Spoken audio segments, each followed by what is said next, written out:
Muhammad says, is denying the existence of black magic, jinn possession, evil eye, etc., an act of kufr. Black magic is mentioned in the Quran. For example, in verse 102 in Surah Al-Baqarah, Allah tells us that the devils teach people magic.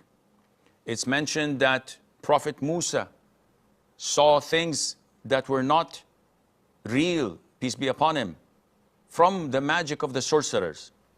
And also in chapter 113, وَمِن شَرِّ النَّفَّاثَاتِ فِي الْعُقَدِ, we seek refuge in Allah from the evil of those who blow in knots. And this is magic, black magic. So it is mentioned in the Quran. It is mentioned in the hadith of the Prophet ﷺ that 7 are among the major sins. Number 2 is as-sihr, magic. And it's different types. It's optical illusion. It can be used by medication and drugs. It can be by the use of jinn. It can be used by or created by the talismans and the words used by sorcerers, etc. So it's proven.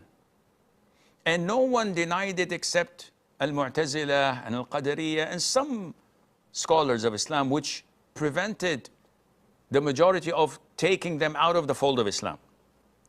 However, if I were to be asked, I'm not here to ask, I'm just reporting what the scholars say. Something that is found in the Quran should, if anyone were to deny it, we should immediately say that this is kufr. But maybe they have something that would block us from giving them takfir, such as misinterpretation and misunderstanding. As for jinn possession, no, it's not kufr to deny it, as it's an issue of dispute. And the most authentic opinion is that it does exist, not only in Islam, in different religions as well. As for the evil eye, this is mentioned in the Quran and in the Hadith. Allah says in the Quran, وَمِن شَرِّ حَاسِدٍ إِذَا حَسَدٍ. So this is definitely found in the Quran and in the Sunnah, and whoever denies it, knowing that it is found in the Quran and Sunnah, would leave the fold of Islam, and Allah Azza wa Jal knows best. Misbah from Pakistan. Assalamu alaikum. Sheikh, I was told that you should not do morning or evening azkar on behalf of someone else. But I have a 1-year-old son. He cannot speak. He cannot make azkar for himself. What should I do for him to protect him? Okay. Wajazak.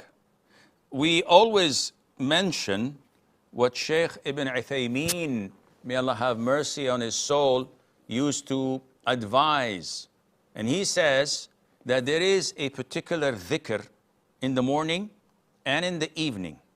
If we say it, we include our children, our loved ones, our property, and ourselves in it.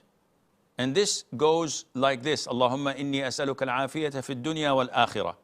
Allahumma inni as'aluka al-afwa wal-afiya fi dini wa dunyaya wa ahli wa mali. Allahumma astur rawati wa amir Allahumma astur awrati wa amir rawati wa ihfadhni min bayni yadayya wa min khalfi wa an yamini wa an shimali wa min fawqi wa a'udhu bi'azamatika an aghtala min tahti. Don't ask me to translate. Go and check it out. It's found in the Fortress of the Muslim, which Allah has blessed me to interpret and explain the whole booklet.